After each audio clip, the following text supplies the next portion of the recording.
This is the new Jackson Surfcaster JS22. It is a entry-level metal machine as advertised. Now, I really like the Jackson guitars. This would be the third one I've reviewed so far, and I've really had a great experience going through these guitars. So if you're into this sort of thing, please give it a like, subscribe, or a share. I want to give a big shout out to all of you for getting me up to 1,500 subscribers. It's a pretty cool milestone for me personally, and I honestly never thought it would ever happen. So I'm pretty excited that we did get there. If there's something that you want to see, let me know in the comments below, and I'll do my best to try to make that happen. So I really appreciate all of your support. All that being said, let's get to it. So this guitar came double boxed, but I removed the big box to save a little bit of time.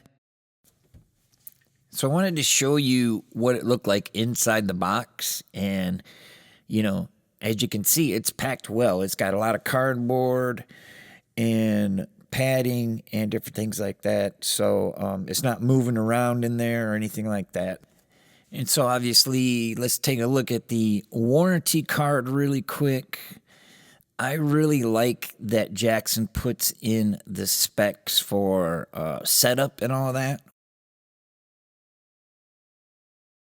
And then obviously it came with the Allen wrenches for the truss rod adjustment and for your saddles.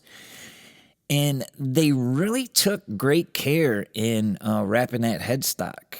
You know, it had its own separate little foam bag for that by itself. And then obviously it came in the typical foam guitar bags that they always come in. And then you have your little inspection tag and your free lessons and all that stuff. So all in all, I'd say it was well packed. There wasn't a scratch or a dent or a ding or anything on it. And yeah, it looked really, really great too. So try to give you a little bit more of a close-up so you can kind of see this is what it looked like right straight out of the box. So, you know, no scratches or dings or anything, just a really nice looking guitar shipped to your door.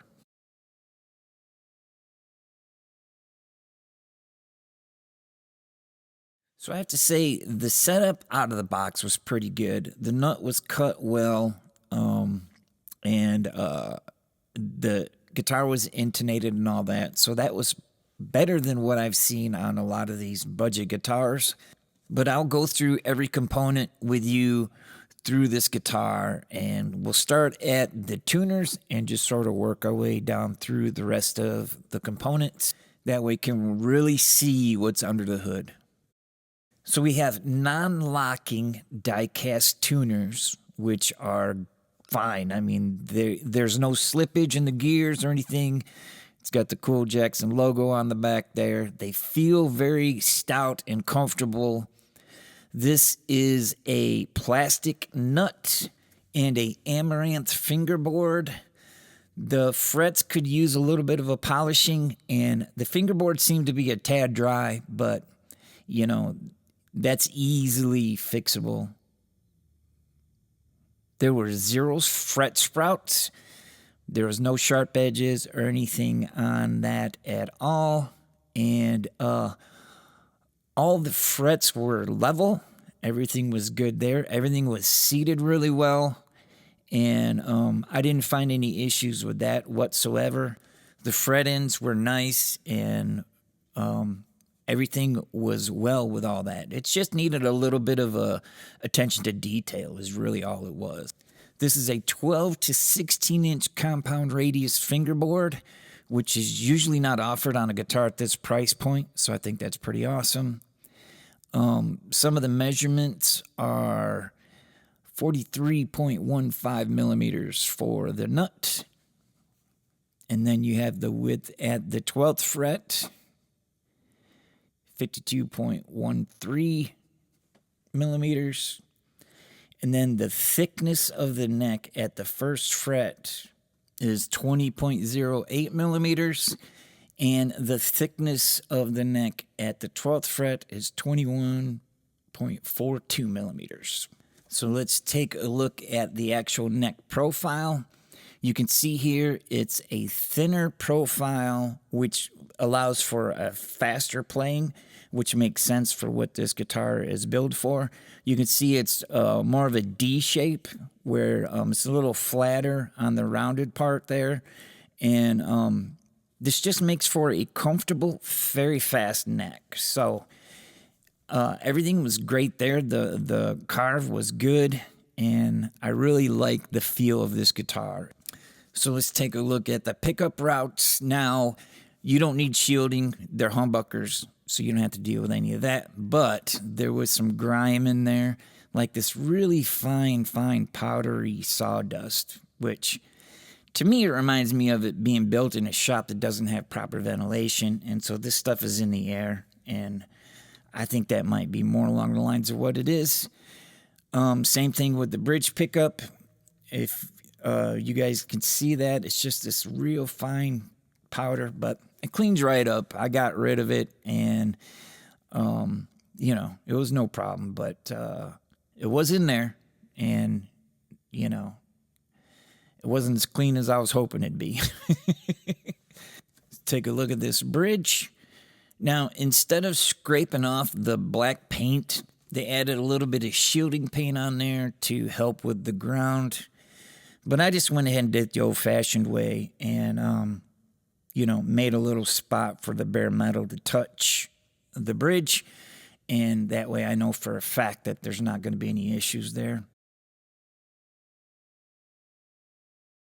So let's get some measurements for the pickups.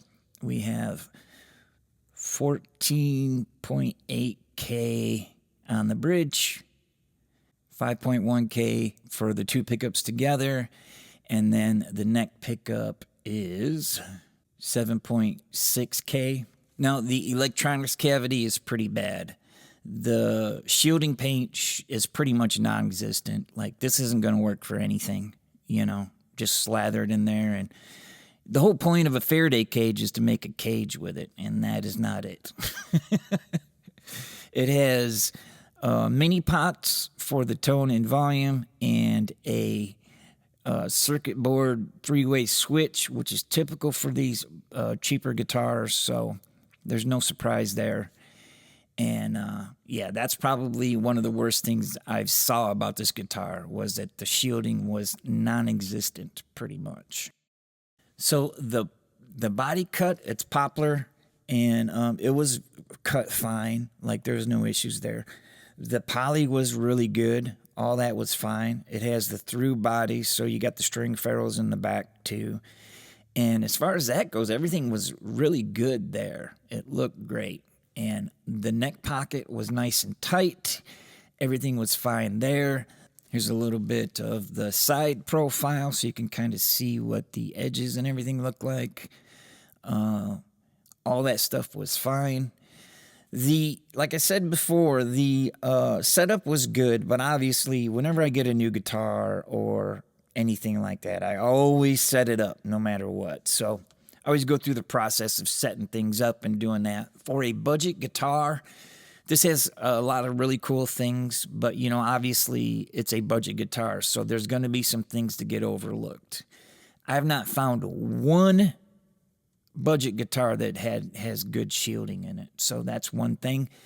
And these are just some things I just am trying to point out to you guys, so in case you do, if you do decide to get this guitar, then you won't be surprised if, you know, you take it to a tech and they say, well, we have to do some shielding to it, and we have to clean up a little bit here and a little bit there.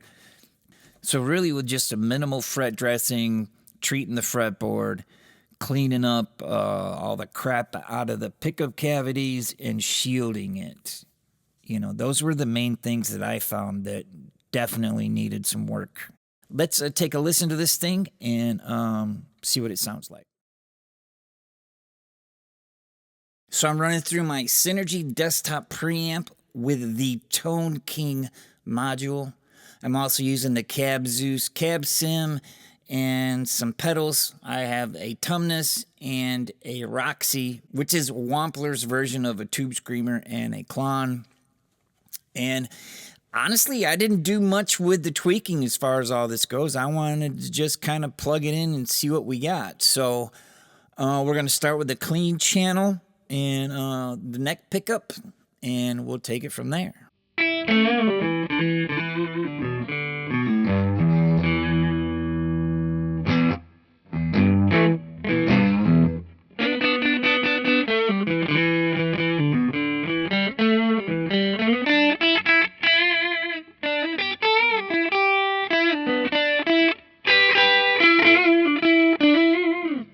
Let's do the two pickups together, the middle position.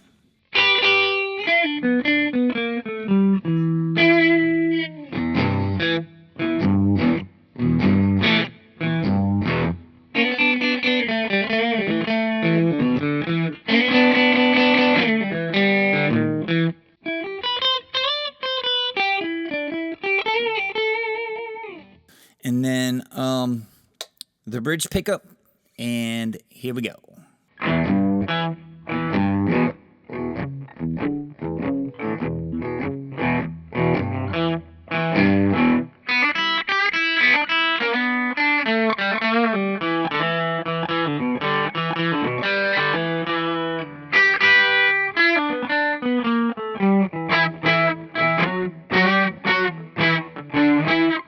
I want to put this on the Tumnus, so we'll get a little bit more gain. Now, obviously, for you metal guys, this is where the guitar will shine for you with all your different gains.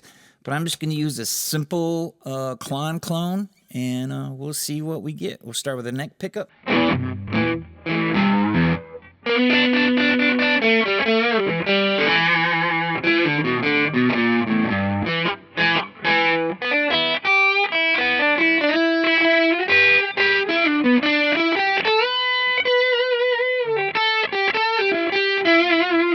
Now, I do not have a lot of gain on this at all. You know what I mean? So it really pushes things through, and it sounds great. I think it sounds really cool.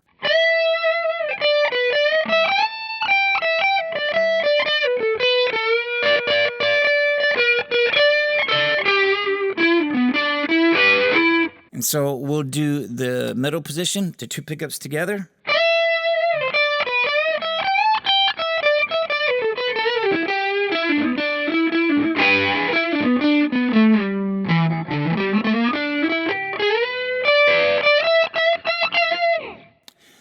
Yeah, I really do like it a lot. I think it's pretty cool. Now, let's do the bridge pickup.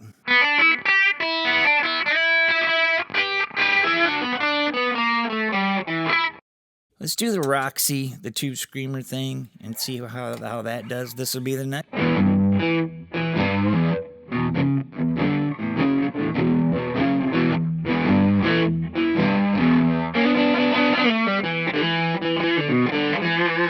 You can see it's definitely much more saturated with that Tube Screamer type of thing.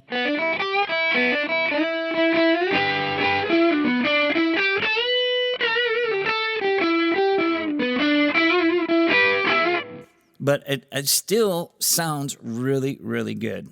So we'll do the two pickups together.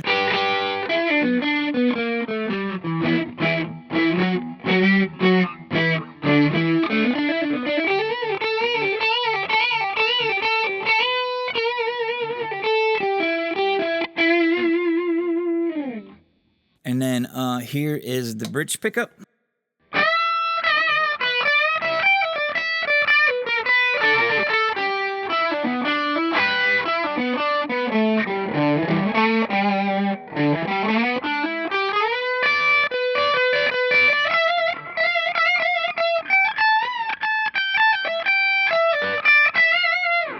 Let's do both of them together, because I do like to stack these two. So let's see what that sounds like. Here is the neck pickup.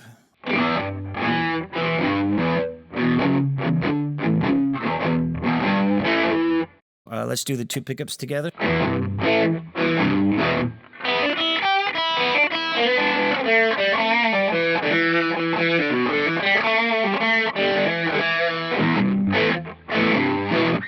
Same thing with the bridge.